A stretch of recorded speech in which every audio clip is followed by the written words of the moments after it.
Assalamualaikum warahmatullahi wabarakatuh. Eh, Kami dari kelompok 8, di sini kami akan mempresentasikan mengenai tugas kami yaitu tugas Kamins. Sebelumnya, perkenalkan, kami dari kelompok 8 beranggotakan saya Muhammad Wildan Asdi Hamdani dengan NIM 008 dan teman saya Halim Wildan Awalur Rahman dengan NIM 012. Nah, paper yang kami ambil yaitu berjudul Hard Disk Prediction Using Exploratory Data Analysis.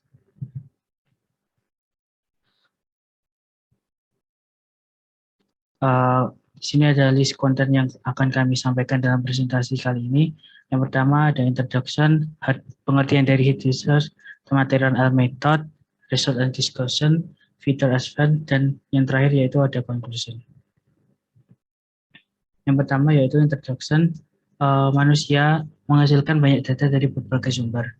Untuk menemukan pola dan mengetahui makna dari data tersebut, bisa menggunakan teknik yang bernama exploratory data analysis atau yang disingkat EDA. Dalam memprediksi dan mendiagnosa penyakit jantung, merupakan sebuah tantangan besar dalam industri kesehatan karena diagnosis tersebut masih tergantung dari cek fisik, gejala, dan tanda dari pasien. Adanya machine learning dan metode EDA memberikan peluang untuk dapat mengolah data terkait dengan penyakit jantung. Dalam kasus ini digunakan yaitu K-means clustering untuk mengelola data terkait penyakit jantung dan melakukan prediksi. Untuk pengertian dari penyakit jantung sendiri yaitu merupakan penyakit yang mematikan dalam tubuh manusia karena jika jantung tersebut berhenti maka darah tidak akan terpompa ke seluruh tubuh manusia.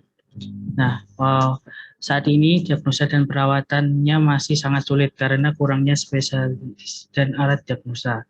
Diagnosa untuk pendiagnosaan awal penyakit jantung ini sangat diperlukan untuk meminimalisir kematian yang disebabkan oleh penyakit ini. Nah, penyakit ini dapat didiagnosa dengan beberapa aspek seperti usia, jenis kelamin, detak jantung, dan lain-lain.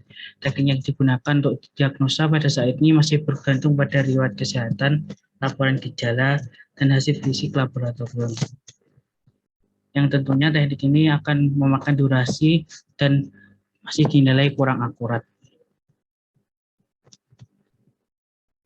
Untuk material dan metodenya, di sini ada datasetnya. Dataset yang digunakan adalah Cleveland Hard Disk. Data ini didapat dari website uji machine learning. Data tersebut awalnya memiliki 76 atribut dan 303 data. Namun di sini kami hanya memakai sekitar 207 baris, yaitu dengan mengambil pasien yang hanya berjenis kelamin laki-laki. Nah, untuk atribut-atributnya bisa dilihat pada tabel ini. Ada umur, ada type of spine, resting blood pressure, terus ada fasting blood sugar. Nah, untuk nama-nama dari atributnya, ini ada feature code, dan ini ada domain of value-nya kita gunakan yang kita gunakan pada pratikum ini. Yang selanjutnya itu ada pengertian dari K-means clustering algorithm. K-means merupakan salah satu unsupervised machine learning algorithm. K-means clustering mengelompokkan data menjadi K-means cluster dan centroid, sehingga data dalam satu cluster memiliki kemiripan paling tinggi dan memiliki kemiripan minimal antara cluster lainnya. Untuk alur kerjanya yaitu menentukan jumlah clustering, menghitung centroid dari clustering, terus kemudian hitung jarak antara pusat dan partikel, melakukan pengelompokan, setelah itu bisa diakhiri.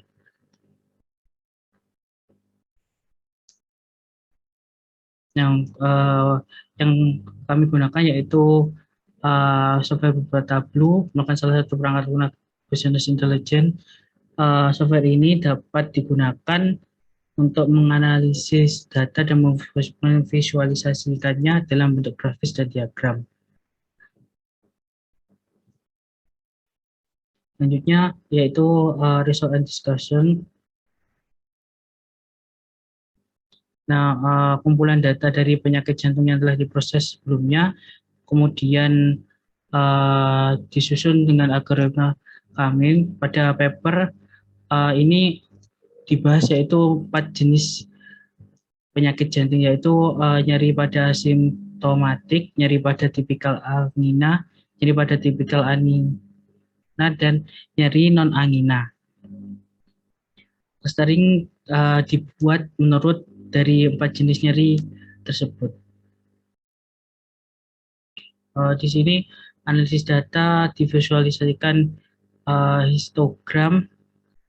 Ini dapat dilihat pada sumbu X-nya yaitu umur dari pasien tersebut, dan pada sumbu Y-nya yaitu jumlah dari pasien.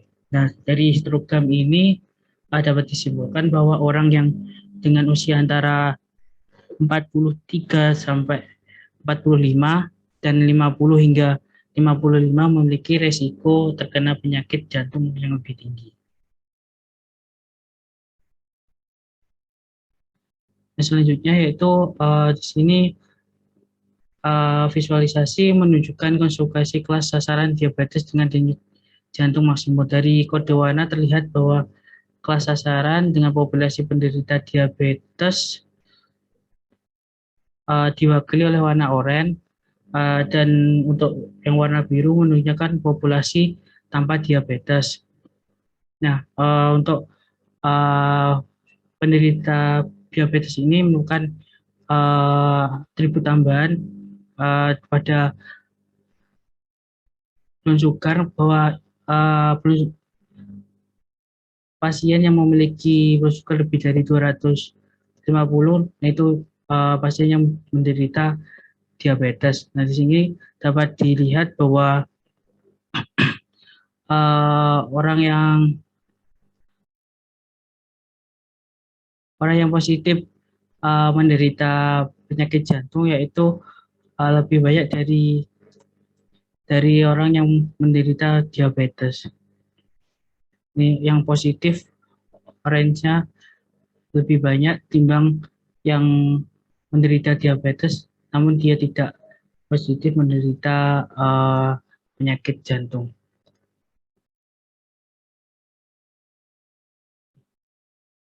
Yang selanjutnya bisa dilanjutkan lagi.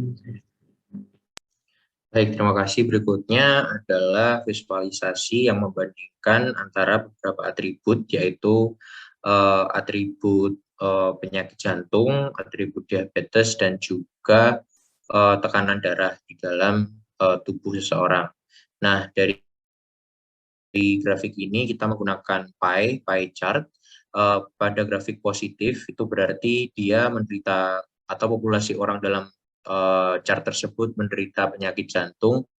Dapat dilihat bahwa orang yang menderita penyakit jantung dan diabetes tidak lebih banyak daripada orang yang menderita penyakit jantung namun tidak menderita penyakit diabetes. Kemudian dengan yang negatif ditemukan juga bahwasannya lebih banyak orang yang tidak menderita diabetes dan tidak mengalami penyakit jantung daripada yang tidak menderita penyakit jantung dan mengalami diabetes. Itu yang diabetes itu yang berwarna orange, dan yang tidak diabetes itu yang berwarna biru. Kemudian di sebelah kanan juga ada indeks mengenai tekanan darah yang ada dalam populasi, mulai dari 93 hingga 114.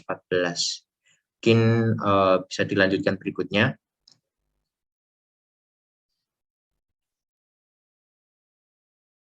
Nah, berikutnya adalah sebuah visualisasi yang sebenarnya adalah visualisasi interaktif.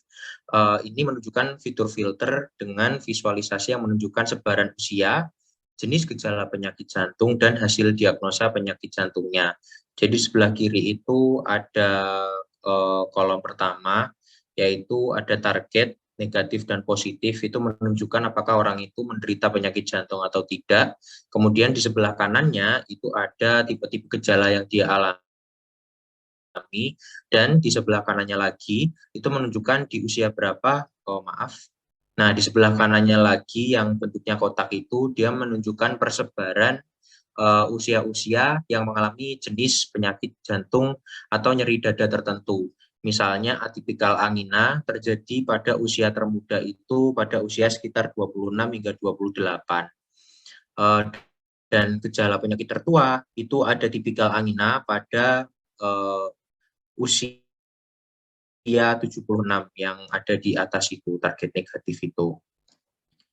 Nah, jadi selain menunjukkan sebaran penyakit yang dialami dan juga sebaran usianya, grafik ini juga memberikan fitur yang dapat memfilter sesuai dengan kebutuhan pengguna visualisasinya. Jadi di sebelah kanan itu bisa dilihat ada talak, kemudian ada CP, ada trace BPS, dan juga CP yang menggambarkan indeksnya.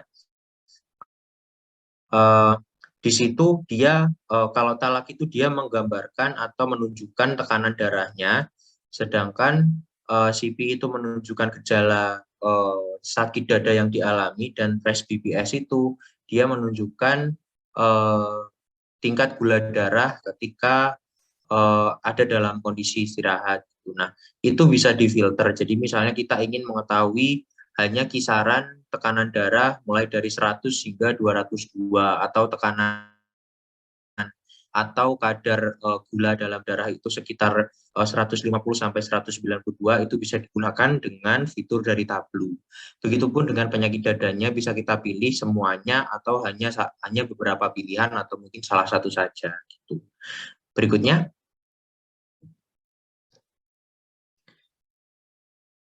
Nah, grafik berikutnya itu menjelaskan mengenai K-means. Lanjut. Nah, di dalam percobaan ini, persebaran K-means itu ditentukan berdasarkan gejalanya. Jadi dibagi menjadi 4 grafik, yaitu grafik yang menjelaskan mengenai jenis nyeri dada yang asimptomatik dan juga nyeri dada yang lain yang akan dijelaskan berikutnya.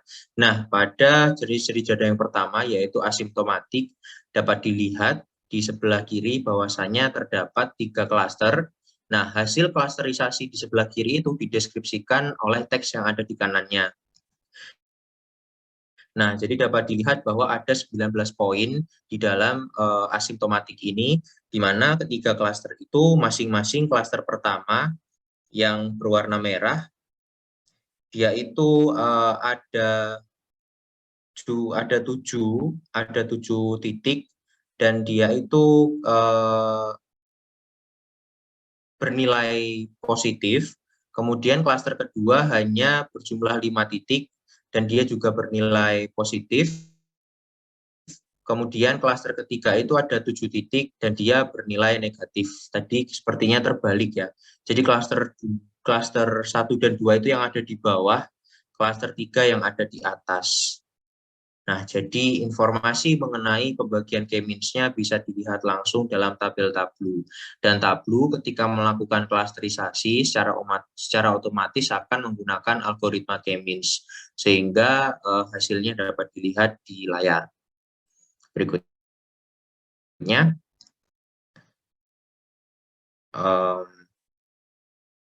Oke, berikutnya. Nah, berikutnya ini adalah atipikal angina. Ini ada 2 klaster. Klaster pertama berwarna biru dan klaster kedua itu berwarna orange. Nah, klaster pertama itu dia itu mengalami penyakit jantung ya, karena dia ada di bagian positif. Ya, kemudian jika dilihat deskripsinya yang ada di kanan itu, jumlah poin atau titik yang digunakan pada atipikal angina itu ada 32 titik, di mana klaster pertama berjumlah 25 titik, yang kebanyakan nilainya itu bernilai positif, dan klaster kedua itu hanya ada 7 titik dengan kebanyakan nilainya bernilai negatif. Berikutnya. Nah, ini adalah jenis nyeri dada yang ketiga, yaitu non-angina. Sama seperti yang sebelumnya, ada 2 titik, di mana terdapat 52 entry pada jenis nyeri dada ini, yang masing-masing dibagi menjadi 2 klaster, yaitu klaster pertama berjumlah 35 titik, yang kebanyakan bernilai positif. Klaster pertama itu yang warnanya biru yang ada di bawah, yang di sebelah kiri itu. Dan klaster kedua itu ada 17 titik yang dia kebanyakan berwarna orange dan dia itu kebanyakan bernilai negatif. Jadi jika dilihat di tabel, itu di grafik sebelah kiri itu jelas perbedaan dan perbandingan antara kedua klaster pada jenis nyeri dada non-angina. Berikutnya.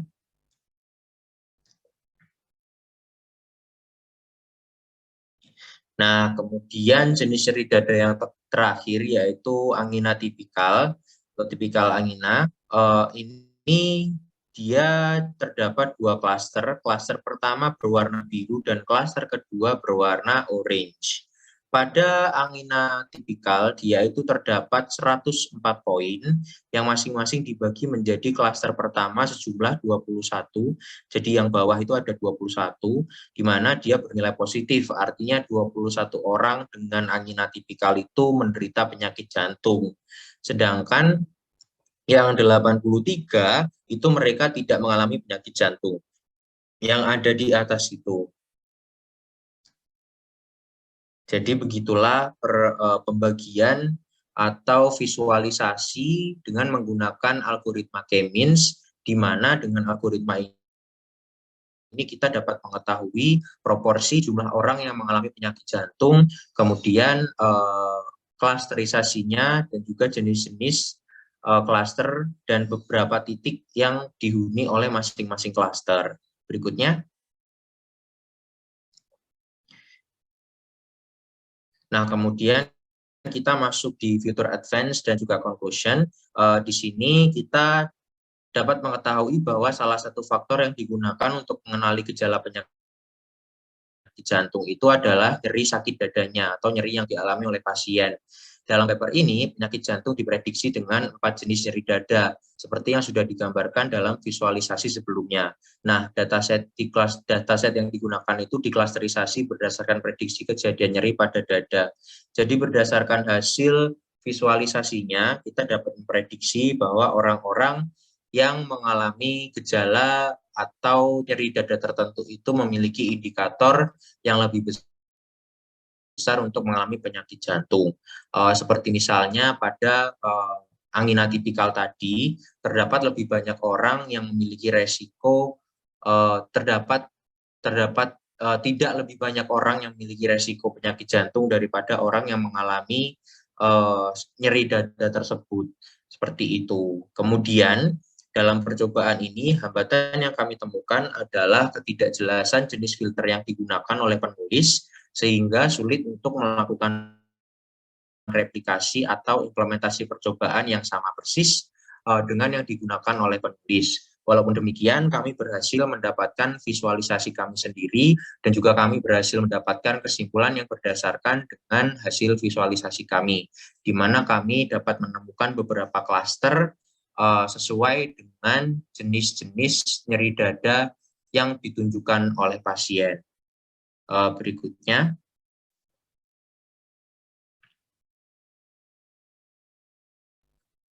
Ya, ini adalah sumber dari percobaan kami. Terima kasih banyak atas perhatiannya. Sekian presentasi dari kami. Untuk kurang dan lebihnya kami mohon maaf. Wassalamualaikum warahmatullahi wabarakatuh.